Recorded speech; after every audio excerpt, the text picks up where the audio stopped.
sinais? Na realidade, são os sinais em que a mãe precisa ter para observar qualquer coisa que está diferente na vida do filho. Um filho que chega em casa, vai direto para o quarto, se tranca no quarto. Um filho que chega em casa e não olha nos olhos e não quer cumprimentar. Uma filha que não quer mais comer à mesa, sentada à mesa, nas refeições familiares. Mau humor, diminuição de notas na escola, uma jovem que faz esporte deixa de fazer esporte, quando o ciclo de amigos muda, isso é um dado muito importante. Todos esses são sinais de que tem alguma coisa acontecendo na vida do seu filho. Nós temos que tomar um pouquinho de cuidado, porque a adolescência é um momento de muitas mudanças, então às vezes é uma mudança hormonal, não tem nada de diferente acontecendo. Agora, com um olhar atento e com a persistência dessa mudança, uma mudança negativa, aí realmente nós precisamos averiguar o que está acontecendo. O uso de álcool, ele acontece justamente, mais acontece nos finais de semana, então é importante nós olharmos para os nossos filhos sábado de manhã, domingo de manhã, como que eles estão, se eles estão bem dispostos. Às vezes era um jovem que fazia um treino de polo aquático no sábado de manhã, ele começa a faltar nos treinos, isso é sinal de que ele não está bem disposto. Será que é porque ele bebeu muito na véspera? Quando esse jovem gosta de ir na casa do primo, sei lá, jogar futebol, ou jogar videogame, ou ir ao cinema com o tio, e daí todas as sextas-feiras agora ele quer estar com os amigos e você sabe que são amigos que bebem muito, então a gente percebe uma mudança de padrão e de vivência desse jovem, então daí é sinal de que realmente alguma coisa está acontecendo.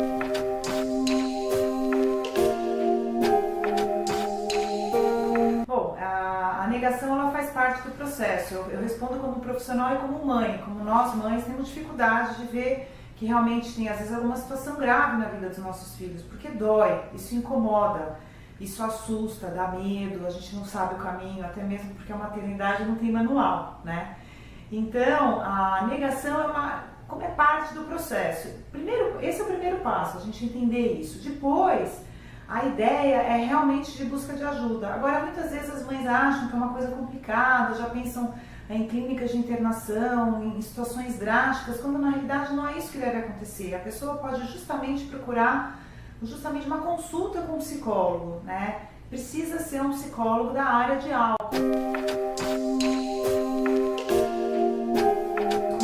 Quando a gente vê uma mãe que tem aquele cuidado excessivo, aquela fala, esse sermão, muitas ligações, muitas mensagens, é uma situação que nós chamamos de situação de controle. Uma situação que eu passo como mãe também, é uma coisa que faz parte da nossa vida.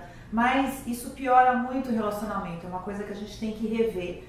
Porque justamente se nós pensarmos numa situação lidando com um adolescente, tudo que o adolescente não quer é um controle excessivo da mãe. De controle muitas vezes é um conceito quando você diz para o outro o que o outro tem que fazer.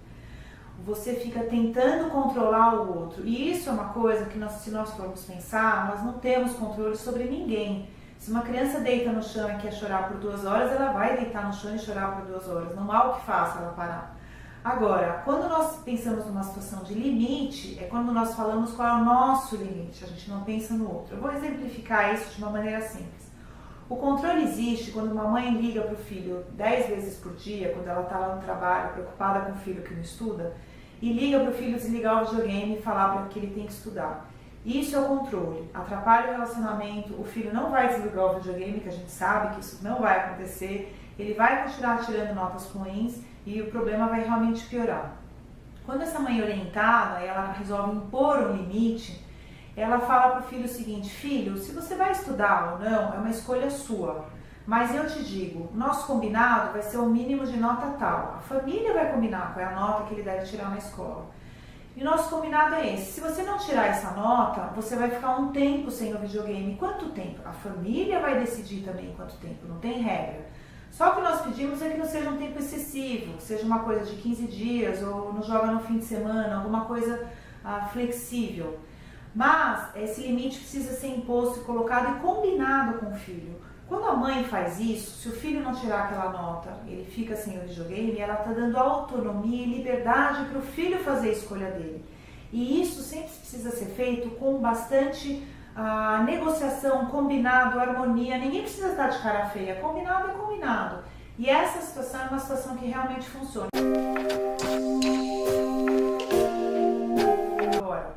O desafio maior da mãe é justamente nós bancarmos o que nós falamos, porque se nós fazemos um combinado e não cumprimos a nossa parte, aí realmente a coisa se perde e a mãe fica sem uma segurança de limite, de autoridade na família e que precisa haver. Acontece muito quando as mães me falam: puxa, mas eu já coloquei limites, eu já falei várias vezes e não está funcionando, ele continua bebendo, o que eu faço? Meu filho não tem solução? Não é seu filho que não tem solução, é você que está fazendo do jeito errado. Eu falo isso porque eu em casa também faço um monte de coisa do jeito errado, isso faz parte da maternidade. Aliás, eu acho que é mais fácil nós pensarmos na maternidade e pensarmos que nós vamos errar muitas vezes e como que nós vamos lidar com esses erros. Uma mãe que diz que está falando para o filho não beber e o filho continua bebendo, tem alguma coisa aí do combinado que ela fez errado. Se ele continua bebendo, e ela falando e ele bebendo, então ele tem que parar de sair, porque ele bebe quando sai, e ele continua saindo e bebendo. Então é simples, essa mãe vai ter que pensar um jeito harmônico naquela família, porque cada família funciona de um jeito, e falar: filho, agora você vai parar de sair. Aí a mãe fala: mas imagina, ele vai quebrar tudo, ele vai sair batendo, ele vai berrar comigo. Bom, então a situação está mais sem limites ainda. Então talvez você precise de uma orientação profissional, uma consulta, uma conversa com um psicólogo, com um psiquiatra da área, para saber como agir, mas a coisa precisa vir claramente com o limite.